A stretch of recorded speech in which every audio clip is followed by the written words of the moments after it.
Yeah, I'm still doing it.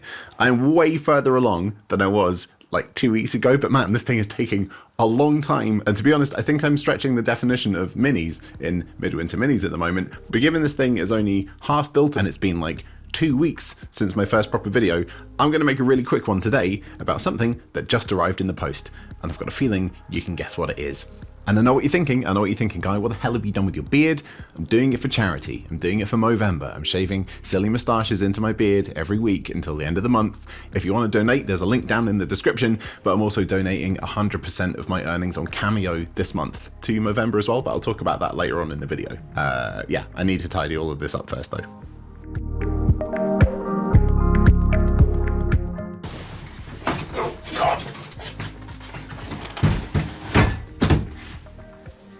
Yeah! If you can see me from behind this box. I got another Joy Toy Imperial Knight. The red one.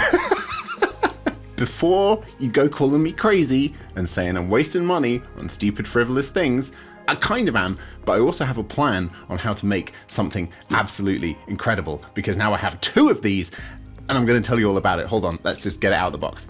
The box is absolutely gorgeous, as you'd expect. Really cool, beautifully lit posed photos showing you exactly what the model looks like. So this is the House Raven variant, the Knight Errant. Made by Joy Toy, obviously, officially licensed Warhammer 40,000 action figure.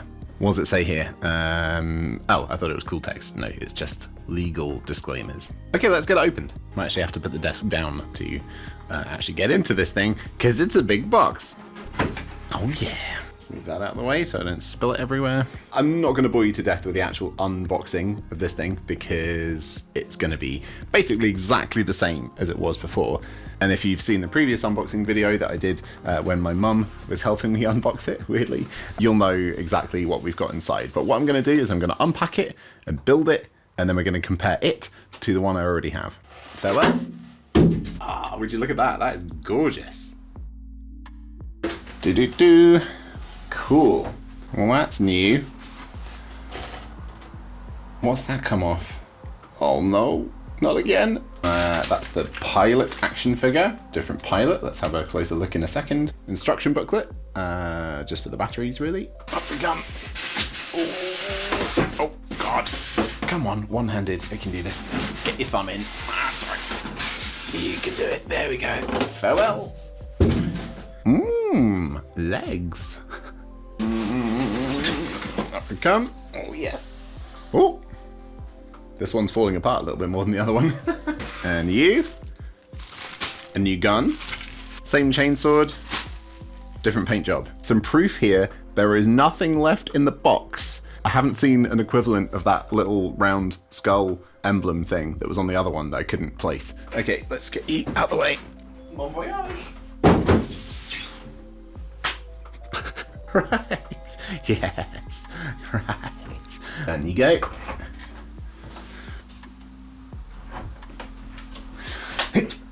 Whoa. Stiff. Okay, that little guard that came off his thigh. Let's fix that. Easy. Right, let's get the arms on. A chainsword on this side, apparently. There we go.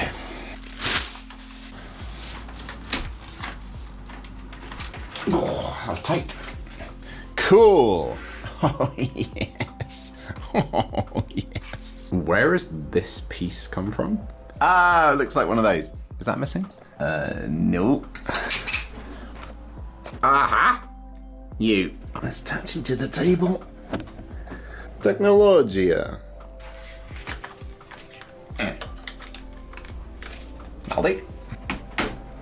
Before we forget, we also have a cool new pilot who looks awesome. A woman in Warhammer? Basically, it looks like exactly the same body as the previous pilot, but with obviously a new head and a new color scheme on the pauldrons.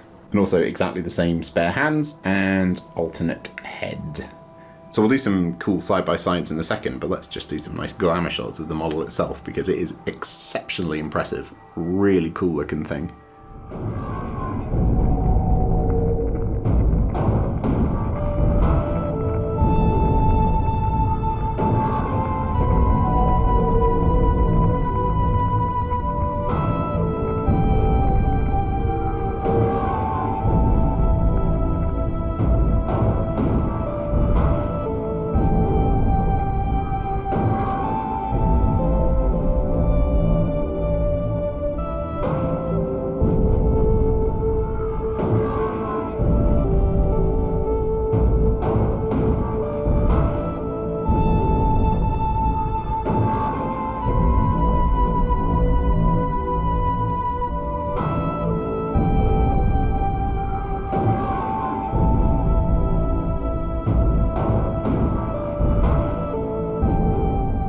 So you may be wondering to yourself, Guy, why have you got 2 of these?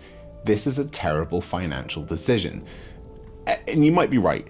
You might assume that even though I made a pretty popular video about the unboxing of this model that got like 150,000 views or something, and a short that got about 2.5 million views, that it might have paid for itself that way. But no, I think the main video got about 400 quid and the short made just over 100. So after tax, it hasn't quite paid for itself yet, just from those videos. So why did I buy another one? Well, when I saw it come up for pre-order through JoyToy, I suddenly remembered this box set that Games Workshop put out about 9 or 10 years ago, Imperial Knight Renegade. And that was a cleverly disguised way of trying to sell you 2 Imperial Knights and some terrain, but it also featured a pretty wicked game inside, the rules of which were kind of like Battletech streamlined with 40k in mind, which sounds pretty cool, right? And I looked at the rules to refresh myself, and it seems like a pretty good game. It seems pretty fun, pretty straightforward, pretty fast. And now I have the weird opportunity to play Imperial Knight Renegade with 2 giant models at about 4 times the scale of normal Imperial Knights. Which is just awesome, right? Now, I don't usually go into details about videos that I'm going to put out in the future, because I've done that in the past in private. I've spoken to a couple of other content creators about some ideas that I had, and they did those ideas. Not quite as I would have done them, and I'm not going to name names, but I'm telling you, because if I tell you, then it doesn't matter if someone else does it, because I told you first, right? I'm going to play a massive game of Imperial Knight Renegade. Knight Paladin? Is that the one that has the battle cannon? And Knight Errant, I think. There's 3 issues though. First off, I'm obviously going to have a big space to play it in, but I'll book out somewhere fun. I'm sure I'll find somewhere. Second, terrain. It would be fine to have like normal sized terrain, but it might look a bit small, like out of scale with these models. So what I thought I could do is 3D print some terrain pieces at 4 times the size. And this is actually where I really like your help, because I have a resin 3D printer, but I feel like for terrain, a filament printer, like a plastic filament printer, is going to be a better option. But I have no experience using those at all. So if you are an experienced 3D printer, please let me know like brands or makes, models of 3D printers that I should look into, especially for maybe like larger scale printing. And I'll see if I can get that sorted for the future video. I don't think I'm going to print exact copies of the Games Workshop stuff, because like legally that's a bit weird. I'm sure I can find something pretty cool that like matches the aesthetic that will look good at 4 times the size. The other small but hilarious issue is that distances are going to be maybe a little bit hard to translate. And instead of timesing the inches by 4, so if like, you know, something is 10 inches, like a movement is 10 inches, you go 40. I was thinking, wouldn't it be cool to find a unit of measurement that is basically like 3.5 or 4 times bigger than an inch? To measure these distances out with these massive models in the game. And now I am the proud owner of a Shire's Equestrian Products hands tape measure. Because hands, the unit of measurement to measure the height and length maybe of horses, is basically 4 inches. Pretty near enough. Which is about the scale difference between these and normal Warhammer models. So, hang on a second. What kind of a noise is that? So I am 18 3/4 hands. Pretty decent horse size. Jesus. That's the reason I bought these. I have to put this video out real soon because I need to crack on with this massive orc model that's ruining my life currently. So please forgive this a very quick little unboxing video and, you know, a statement of intent with these massive models. As I mentioned also, I'm really sorry I look absolutely awful at the moment. I'm gonna look worse tomorrow because I'm gonna shave these bits off too. I'm gonna look like that guy from Biker Grove. There's a very niche reference for you. I'm doing this to raise money for Movember, a men's mental health and physical health charity, particularly focusing on the balls. And throughout the month, I'm donating 100% of all of my Cameo earnings to Movember. I've done like 12 or 13 so far. I've raised about 120 quid. If you want to book me during November 2025, you can have me challenge a friend to a game or like give someone a pep talk, birthday wishes, early Christmas wishes, anything you like, literally anything you like. And I'll do my very best, and it's all for a great cause. I wish that cause Didn't make me look awful, but, you know, there we go. Can these guys hold hands? Not really. So, that's it for this video, honestly. Join me next time when I will hopefully have finished that Ork massive MDF model that I was trying to get done in October, and it's now coming into the second week of November. Slightly underestimated that one. Let's be honest, planning was never my strong suit.